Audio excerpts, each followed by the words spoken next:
এই রেসিপিটা আমার অনেক বেশি পছন্দ আর বানিয়ে নিতে লাগে মাত্র 10 মিনিট। রুম টেম্পারেচারে ডিম নিয়েছি 2টা, তার সাথে ফুটন্ত গরম দুধ আমি এর মধ্যে ঢেলে দিলাম। এখন যেটা করব, একটা কাঁটা চামচ দিয়ে খুব ভালো মতো এটা আমি বিট করে নিব। কুসুমগুলো গলে যাবে যখন, এই পর্যায়ে আমি অ্যাড করে দিচ্ছি হচ্ছে চিনি।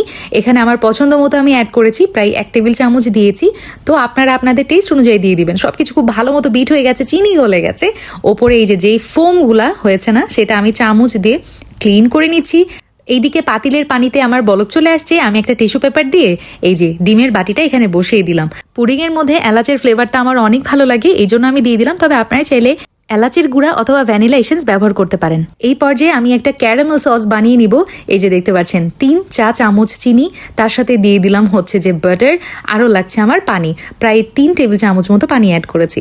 সব কিছু খুব ভালো মতো জাল করে আমি চুলা থেকে নামিয়ে নিয়েছি। আর এই দিকে দেখেন আমার এগ পুডিং কিন্তু একদমই রেডি।